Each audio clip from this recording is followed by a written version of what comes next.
Hello students, welcome back to next session. That is, we are going to discuss the condensers. In earlier session, we have completed the compressors, and the next stage in vapor compression refrigeration system is condensing process that we are going to discuss here. And condensers, what are the different types and its advantages, disadvantages, we are going to discuss here.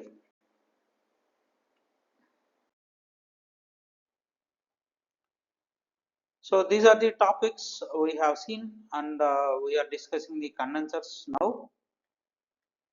So the condenser is a critical component in refrigeration cycle, and the primary function is to remove heat from the refrigerant and transferring it to a medium where the heat is not objectionable. And role in the refrigeration cycle is it serves as the point in the cycle where heat is removed and rejected. So during compression process, normally the heat will be what you call acquired by the refrigerant. So that should be removed. That we are removing in here in condenser. So the refrigerant gas enters the condenser as hot, high pressure gas from a compressor. The refrigerant undergoes the following processes. So that is de-superheating. So this is the removal of heat from the refrigerant, lowering its temperature. So next is condensation. The gas condenses into a liquid as it loses its latent heat. And subcooling. So the liquid refrigerant is further cooled below the condenser temperature. So cooling medium, the refrigerant is cooled using either air or by water. So these are the two ways you can cool the refrigerant from compressor. The choice between air or water depends on availability, nature and quality of the cooling medium. The cooling tower or water cooled condensers in large air conditioning systems, cooling towers are used to supply cooling water to the condenser. So in large air conditioning systems, we can see this even outside the what you call compound. We can see this type of cooling towers in earlier days. Nowadays, nobody is using that. So the condenser, this is the diagram where the inlet is here. So flow through condenser, and we have outlet. So air or water, so that is passed through here, and cooling of gas, so that is de-superheating. So this is the first stage, and then condensing, and the third stage is taking place, subcooling of liquid. So the refrigeration temperature is on given on this axis. So the temperature is at the end of condensation process. You can see here it drops down. So the refrigerant temperature is typically lower, and where this temperature is acceptable to the next level in the vapor compression refrigeration system. So the figure shows how heat is removed from the refrigerant in the condenser with the temperature decreasing as the refrigerant undergoes so de-superheating, condensation and subcooling. So these are the three processes in condensation process. So types of condensers, there are three main types of condensers. Air cooled condenser, so the refrigerant flows through the tubes. So in air cooled compressors, the refrigerant flows through the tubes.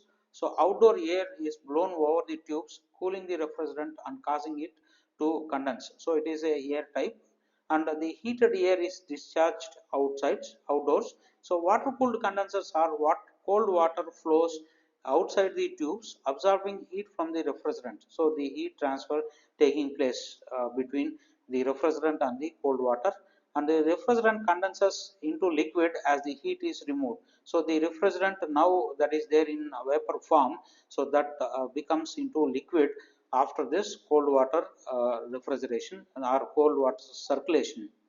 The evaporator condenser, the combination of air and water cooled. So here it uses a mix of air and water for cooling. referred to as evaporative cooling. Types of condensers, you can see the air cooled and water cooled. So this is the air is passed through the refrigerant tube, and heated air is discharged to atmosphere, whereas here the hot refrigerant gas outside the tube, and the here it is an enclosed environment only. The refrigerant is passed through these tubes, so over the tubes. So through this tube the cold water is made to flow. So this is the basic principle of these two types. So this is first one is air cooled. Hot refrigerant gas is cooled by outdoor air over the tube surfaces, and water cooled water flows over the tubes, absorbing the heat from the refrigerant.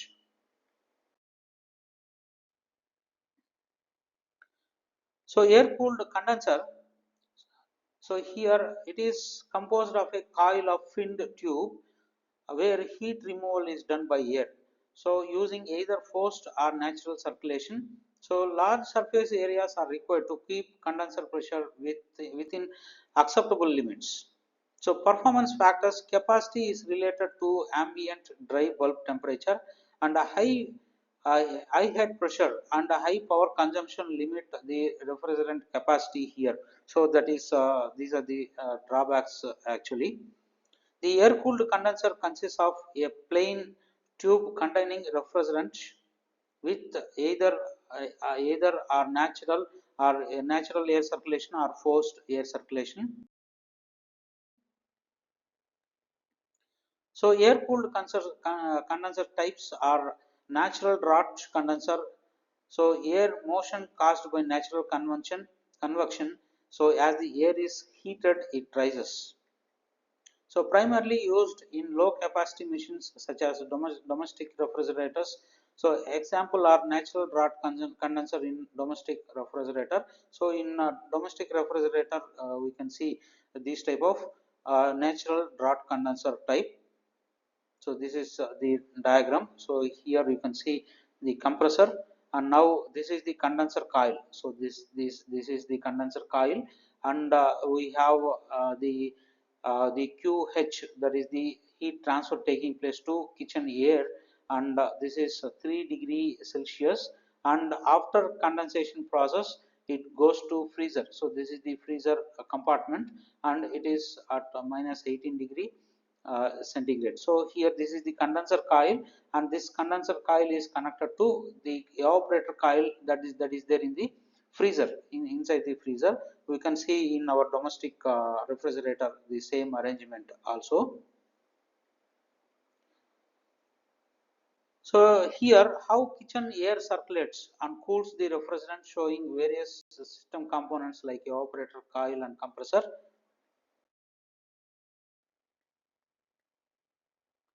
Air cooled condenser, the next one is forced draught condenser. A fan is used to force air through the condenser to increase airflow. So it is like forced air. So that's why we are using external member, that is fan.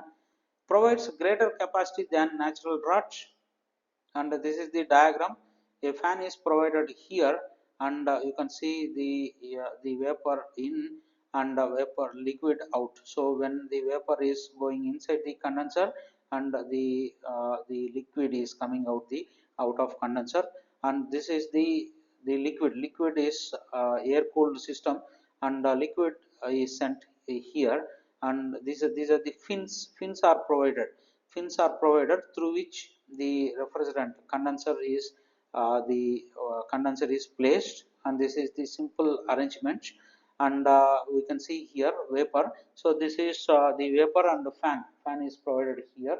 Vapor is the compressed vapor is coming inside the condenser, and it circulates through the fins, and these fins are responsible to make the heat transfer from the vapor to the atmosphere, and it comes out as liquid form. So this is another view of the same arrangement.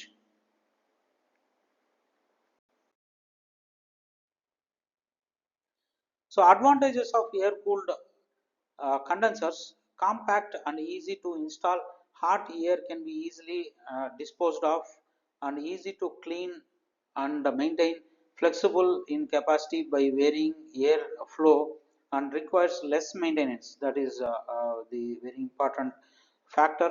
And disadvantages of air cooled condensers are high power requirements for refrigeration, and head pressure is typically 10 to 20 percentage higher than water cooled systems, shorter compressor life, so that is another drawback here.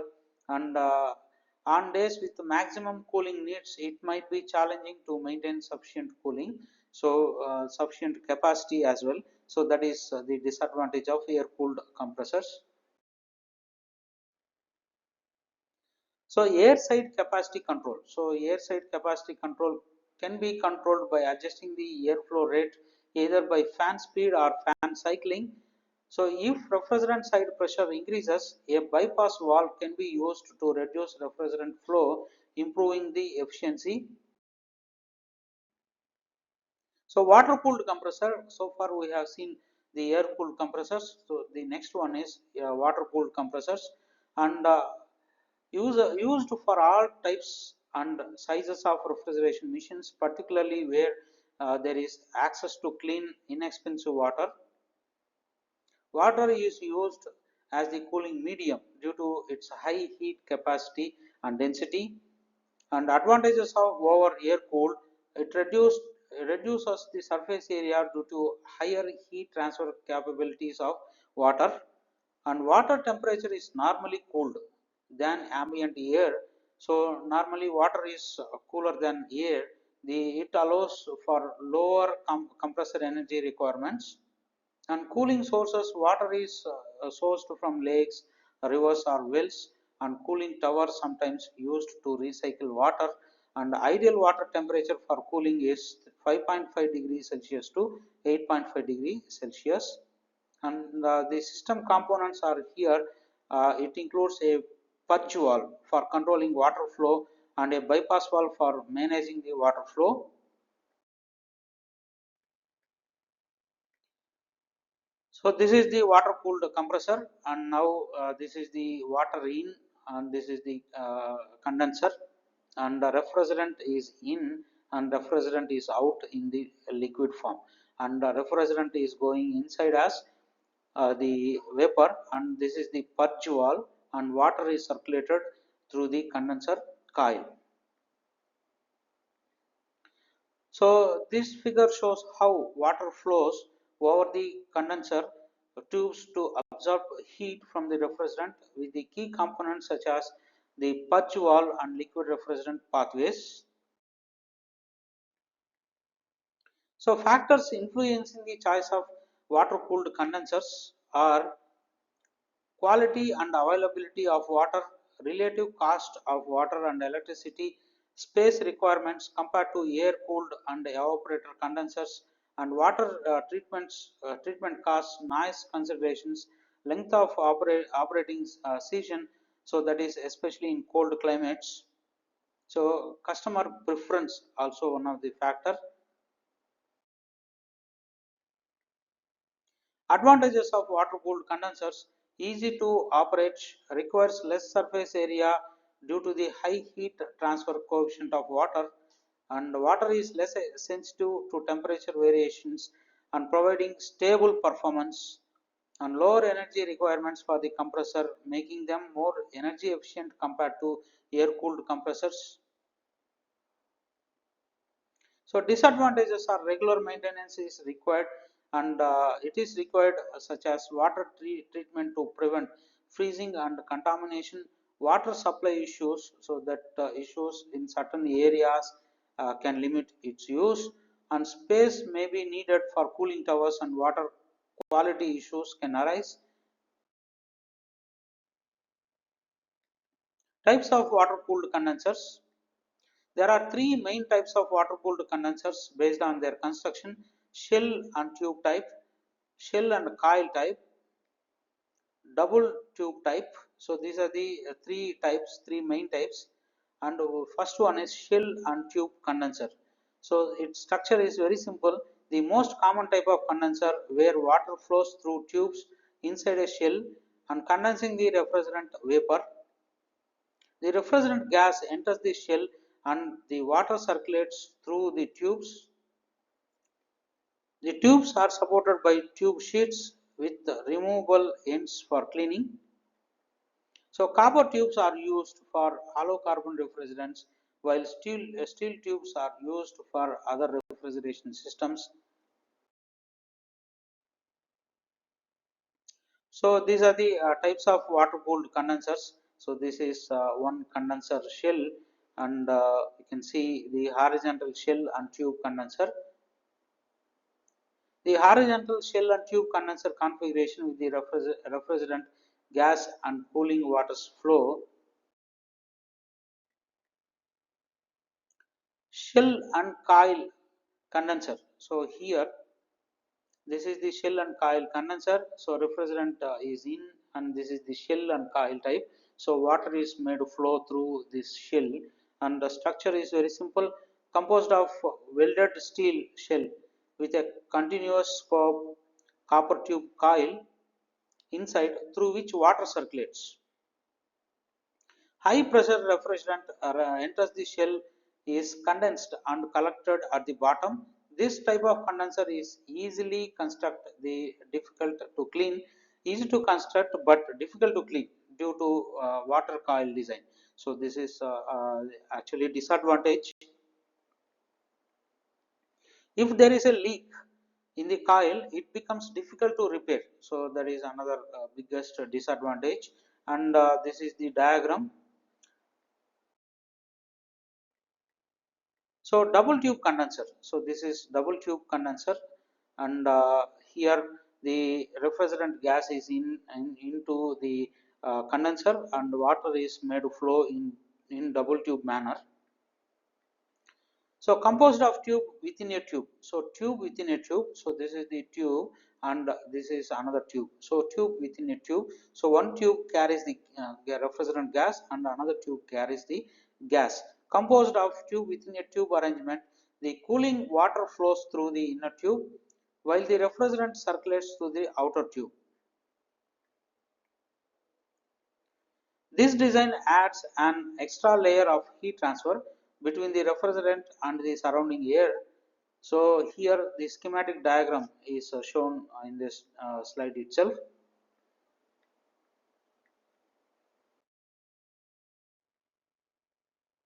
So water cooled condenser pressure control. So water cooled condenser pressure control is also should be done, and this is maintaining pressure. In a water cooled condenser, pressure is controlled by regulating the water temperature. A bypass valve can be used between the discharge and the inlet of the condenser as shown in next figure. So I will show you the figure. The valve may be controlled by temperature of the condensing water or directly by condenser pressure. The pressure is also regulated by controlling the air flow through the cooling tower, which can be managed by an air damper or by adjusting the fan speed. So water cooled condenser pressure control, this is the condenser where the pump is used and a bypass valve is used, and this is the cooling tower. So here the water is circulated through the condenser through a cooling tower, and the bypass is also possible, bypass is also done here, and a bypass valve and a pump is provided here before entering into condenser, the water entering into condenser. So evaporative condenser, the evaporative condensers reject heat to the atmosphere like air-cooled condensers, but also use water to enhance heat transfer or heat removal. And part of the heat is transferred to water that is sprayed on the coils, improving the cooling efficiency.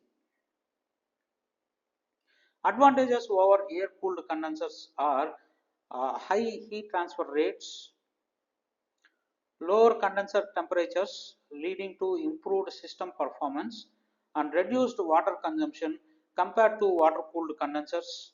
And design, you see the cooling process, the air is drawn in from the bottom and flows upward across the condenser hub, or it is tub we can say, The water is sprayed onto the coils, which cools the refrigerant. The resulting water vapor is discharged to the atmosphere. So components of evaporative condensers are the spray nozzle for distributing water, eliminators to reduce water loss, that is drift, and a pump circulates the water from reservoir to the spray nozzles. And I will show you the diagram. The refrigerant vapor and cooling water as they interact within the condenser unit includes air out eliminators, and we have spray nozzles, recirculated water. So water loss and recycling, some water is lost due to some droplets existing within the air, and water is recycled within the system with overflows from the reservoir, maintaining water quality. The reservoir also prevents solid contaminants from accumulating. And evaporative condensers offer improved cooling efficiency by combining air and water. They are suitable for applications where the water supply is not a concern and where it is available. The water management and regular maintenance are critical to ensuring system a longer operation and efficiency with efficiency. So evaporative condensers, so this is evaporative condenser, and you can see here the makeup water is placed here, and refrigerant is in and refrigerant is out in the form of liquid, and this is the condenser coil. And why it is called as evaporator means it eliminates the through the spray nozzles. Spray nozzles are continuously provided, and it eliminates the heat here through spray nozzles, and we have a regular pump, and refrigerant of refrigerant reinforced or recirculated water. So this is the recirculated water through pump, and this water is collected back here, and this water is known as the backup water, and this is float control where air is sent in. So it is the both air as well as water both are employed here. The key advantages of evaporative condensers are compact design, saving space, no need to dispose of water as the system is designed for water recycling, increased capacity compared to traditional air cooled systems. So evaporative condenser location in the system, you have to locate this like this. So this is the evaporator, and this is the evaporative condenser with a recirculating pump. So after the compressor, we have to provide this evaporative condenser, and from here the as usual we can have the other components in the refrigeration system. And the location of evaporating condenser here is in the refrigeration system. The compressor takes a low pressure gas and compresses it into high pressure gas, and the evaporator cools the refrigerant, and the expansion valve controls the refrigerant flow. The refrigerant enters the evaporative condenser where outside air is used for cooling and water circulation through the condenser tubes.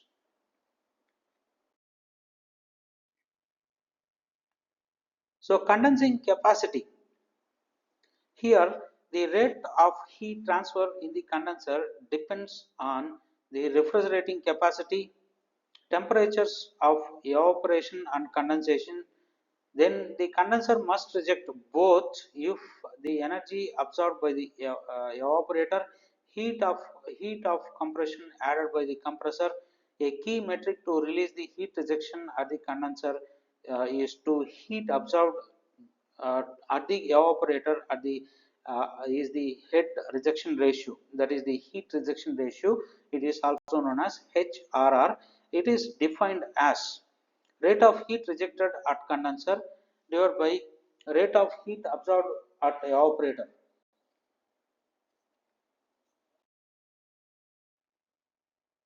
So this is condensing capacity. This is figure another figure drawn between heat rejection ratio HRR divided by that is another axis is condensing temperature.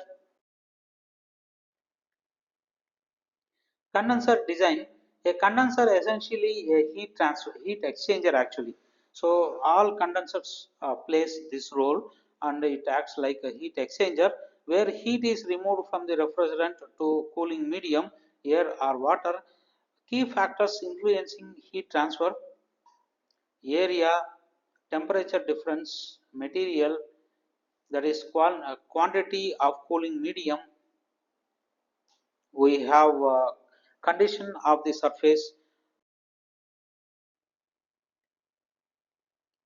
So air-cooled condensers, the mass flow rate of air can be estimated during the following process.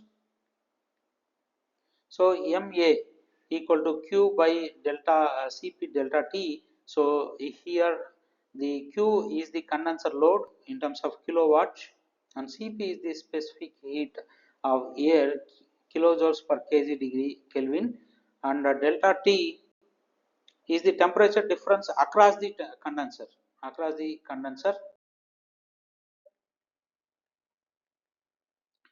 So water cooled condenser, for a water cooled condenser, the capacity is expressed by Q equal to UA delta Tm, and the temperature rise of the water can be calculated by rearranging this equation. So delta Tm equal to Q by mCp. So delta Tm is the log mean temperature difference. So Q is the condenser load and M is the mass flow rate of the water or air. Cp is the specific heat of the cooling medium. So one small example we can see here, an air cooled condenser load is 25 kilowatts. If the permissible temperature rise of air is 10 degrees Celsius, determine the air quantity which must be circulated over the condenser. Very simple problem. So given condenser load, we know it is 25 kilowatts, and permissible air temperature rise is 10 degrees Celsius, and the air quantity must be calculated here. So MA equal to, from MA equation, yeah, Q divided by Cp into delta T. So 25 divided by 0.84 into 10, so that is equal to 2 meter cube per second, and solution is 2 meter cube per second. So this is the answer.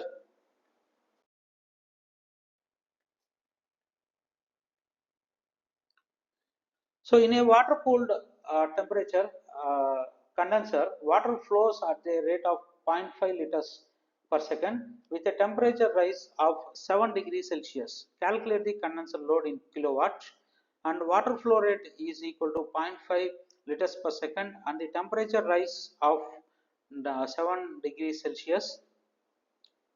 So use the same formula, MA equal to Q by Cp into delta T dash. The condenser load can be calculated using this formula, and Q equal to 0.5 divided by 1000 into 4.19 into 7, that is equal to 14.66 kilowatts.